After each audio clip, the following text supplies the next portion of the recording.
your thoughts on entering a special election as so far the only Democratic candidate? Would you repeat that, please? There's a lot of racket in here. Your thoughts of entering the special election as so far the only Democratic candidate? Yeah, it's a democracy which I respect. I respect our founding fathers. Often people brag about the Constitution and our founding fathers and their respect. I mean, I humbly have extreme level of respect for the process and for our Constitution. We're following a legal process. That's why I'm announcing today, after having won 80% of the vote in the recent primary, it's an all-new world. We're going to have a special election at some time along the way. And I'm ready to, still to fight the battle right down to the wire and to work hard to connect with the citizens of Northeast Indiana and to carry this message of stronger economy, more jobs, better jobs. I think we can do it. We've gone through this 20-year period of shipping thousands of jobs from Northeast Indiana overseas. It's still going on. It's literally almost being encouraged. We need to, among other things, have a foreign trade policy that fights for American workers. Let's ship a lot of products, stop shipping all these jobs overseas.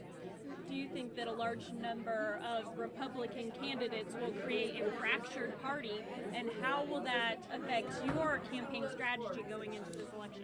Well, I don't know. I think I'm going to leave it to the political pundits to speculate about the fractured party scenario. I'm running on a specific party ticket. I just stood here and announced that. On the other hand, I always put people above politics, our country, the Constitution above party. I'm not really focused on parties. Let's put it this way. I'll always be an independent Democrat, and if a Democrat has a good idea, I'm going to listen. If a Republican has a good idea, I'm going to listen to that idea. I think that's what we need a lot more of in Washington, D.C., rather than all these political professionals that are there right now. So with regard to the fractured party scenario, that'll be discussed on a variety of talk shows. I'm not even necessarily going to weigh in on that. Well, your strategy has to change somewhat, going from running against Souter, who you've run against in the Sure, past, sure. and he was, an incumbent, Sure. and now you don't even know who you're going to be running Yeah, that's against true. exactly. That's true. So how does that change things? Well, I think it's a little bit hard for it to change things much until we know who the candidate will be in this this somewhat bizarre situation that's going on out there with people scrapping to be the candidate of the other party. I have the strong feeling that none of the candidates are going to be talking like I am about working very, very hard at a national level to bring, more jobs, stronger jobs, better jobs to Northeast Indiana. Among other things, here's what I think, one of the things I think we need to do. Our departed congressman once said, quote, "I'm not the economic development director for Northeast Indiana." And that was during a prior economic downturn several years ago.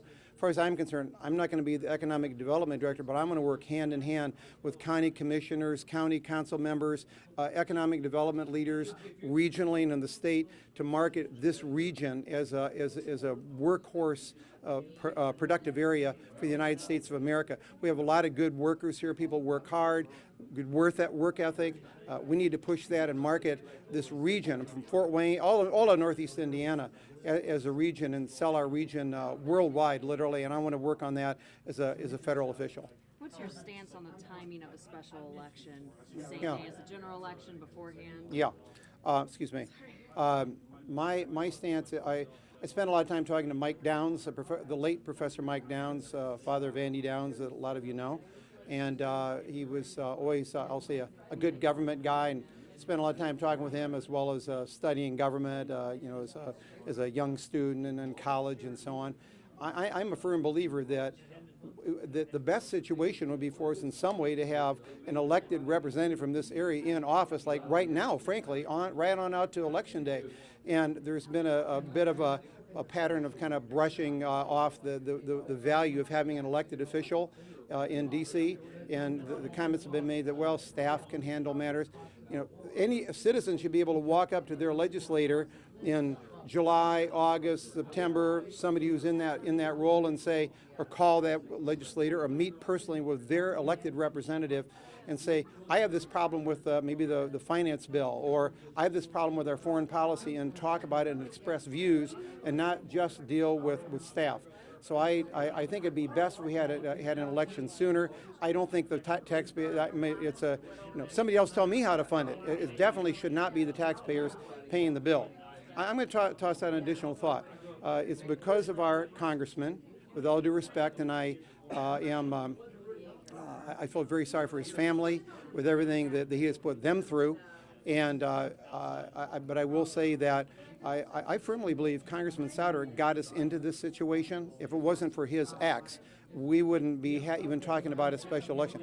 I believe he owes it to the people on an ethical basis, even if there's no law that would require it, to finance a special election. I think Congressman Souder should write the check. I don't care if it comes from his campaign funds, the probably millions of dollars that he's earned from working for the government for the last 25 or 30 years. I believe he owes that to the people as a what he would describe himself as an ethical governmental now ex-official. Two-part question then related Okay, to the special election. you may have to repeat part 2 over, but go Okay. ahead. Yeah.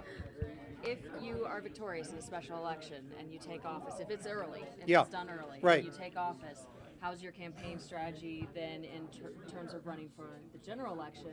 Yeah. The second part is, if you are not victorious and there is an early election, Okay. how do you battle losing in a special election and Yeah. coming back to voters and saying, I still deserve to win the general election? Sure.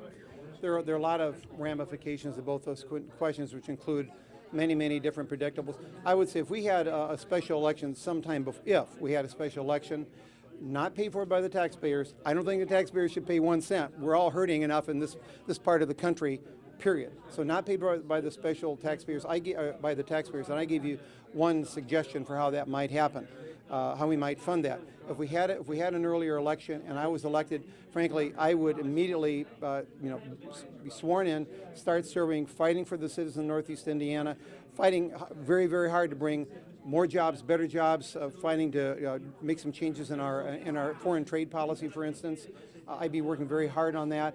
But here's another angle. I'm a firm believer, and I learned this, I think, from having been an elected official before, in public input.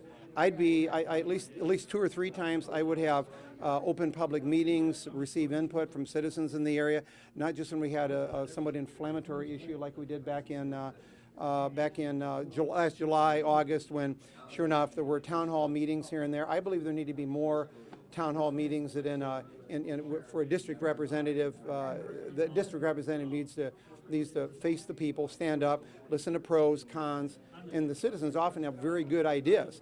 If elected officials listen, the citizens often have good ideas. So that's what I'd be doing if I was elected. If I was not, frankly, I'd keep focused on the target still, because I think we need to change representation for this area. We've had a pattern the last 16 years, basically, of, I think, neglect of the area when it comes to doing what we need to do to fight for a better economy. And we've taken a huge hit in this area, and we need to turn that around. Do you think facing not an incumbent gives you any advantages? I'm trying to think about some of the various individuals. Not necessarily.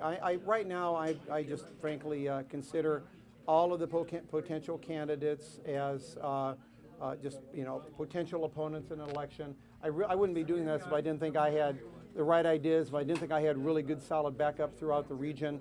So I don't think that a non-elected official versus a prior elected official serving makes that much of a difference. I will say, with regard to elected officials, obviously the voters would have to decide that, but I think when it comes to elected officials, we've had some elected officials serving from this area in Indianapolis, during which time we have taken this ongoing constant hit to our economy. And I think that's going to need to be discussed as we go forward. But who knows who the candidate will be, and I doubt that would make a really big difference. Many of the